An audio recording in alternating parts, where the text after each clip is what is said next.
Kia ora koutou katoa. Today I'll be providing an update on the traffic light settings and the work being done to prepare for an outbreak of the Omicron variant of COVID-19 in New Zealand.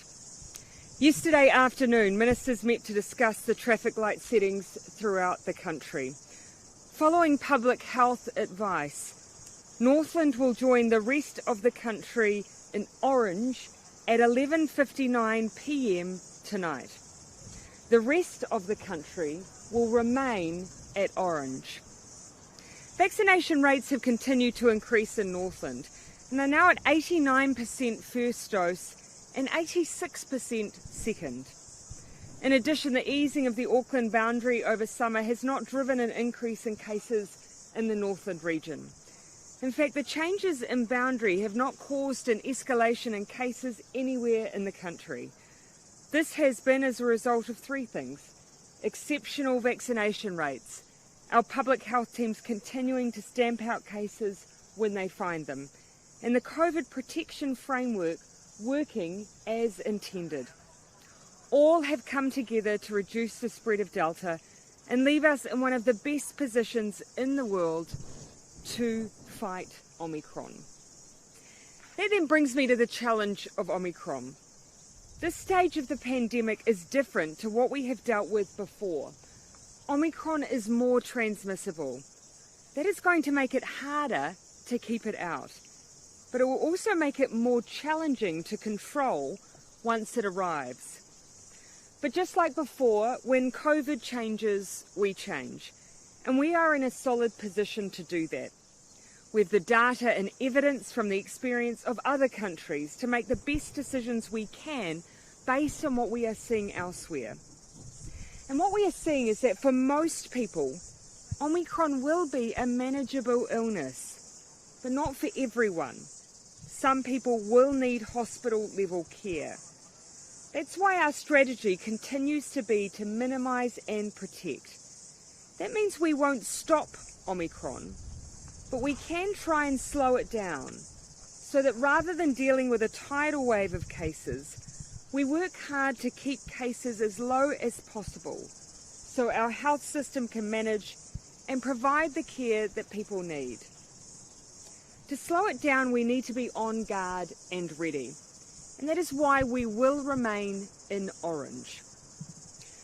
We continue to work hard to keep Omicron out of New Zealand, and we've caught a number of cases at the border.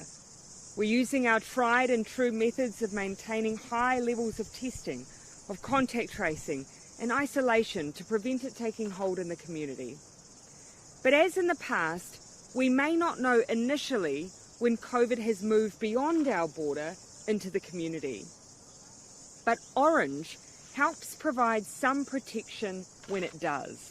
And in the early stages, this will be important. Once Omicron arrives, though, we will need to step up further. That's why I'm confirming today that when Omicron enters into the community, beyond border-related cases, the whole country will move into red within 24 to 48 hours. We know from other countries that Omicron can take as little as 14 days for cases to grow from the hundreds into the thousands across the country. It is important to remember, though, that red does not mean lockdowns or regional boundaries, and business remains open. What it does mean is immediately increasing our use of masks, changing the way we interact in hospitality, and reducing gathering sizes in order to slow Omicron down. But getting our public health settings right are not the only things that we can do to prepare. We can also vaccinate. This week, 5 to 11-year-olds became eligible for vaccines, and importantly, everyone who's had their second dose of the vaccine 4 or more months ago can now receive their booster. The evidence tells us that while 2 doses of the vaccine makes a huge difference for the Delta variant, it's the booster that will help get us through Omicron. And it will help us in critical ways. While many people who become infected with Omicron will not get critically unwell, others will. The boosters reduce the severity of illness. It means you're much less likely to end up in hospital than if you don't receive a booster. And that will be so important in making sure our system can manage what comes our way. Not many countries have had the chance to roll out a booster before Omicron hits. We have, and we are. It's an opportunity we need everyone to take up. These are the things we can do to prepare, but there's also things that you can do as a whānau. Just like before, anyone who's a close contact of a COVID case will need to isolate, and obviously if you get Omicron, you'll need to be at home for a period of time. We're working hard to make sure people who may need support through this period, be it from healthcare or social services, have what they need. But for the most part, people will be able to support themselves. So we're asking that you think about what you'll need to stay at home for a period of time if you or a family member is infected with Omicron.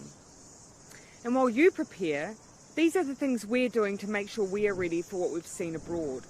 Omicron's high transmissibility has seen large case numbers internationally. While we're better placed than most countries to minimise the spread of Omicron, we will have higher case numbers than we're used to seeing or have experienced before.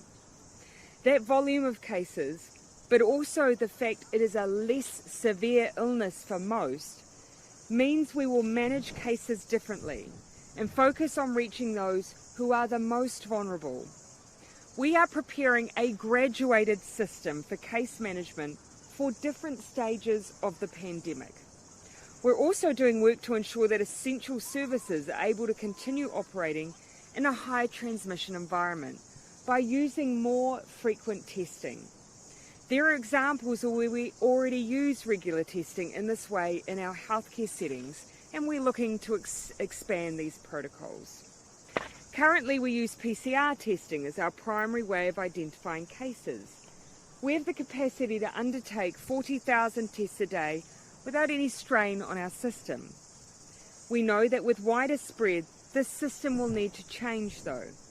Here, Cabinet has already established several principles for testing in the future. They'll be focused on those who are symptomatic, vulnerable, essential workers and close contacts. They will be free. I repeat, testing in New Zealand for COVID-19 will be free. They will be available locally. Rapid antigen tests will be used more widely. They perform best when rates of COVID are high, such as during the peaks of transmission other countries have experienced with Omicron. Currently, we have 4.6 million rapid antigen tests in the country and tens of millions of rapid antigen tests on order. With this number, we can maintain our testing principles. To summarise though, every day without Omicron here is a day we can continue to prepare, but we need your help. This is going to require a team effort, just as it has at every other stage. We need everyone to think about how they can prepare. For families, make sure your vaccines are up to date and everyone who is eligible is boosted. Think about what you need at home if you're required to isolate. Business, think about PPE and distancing in your workplace, as well as how you can support your workforce to get a booster. Think about contingency planning should parts of your workforce need to stay at home. And familiarise yourself with the Leave Support Scheme that gives financial support while people are isolating.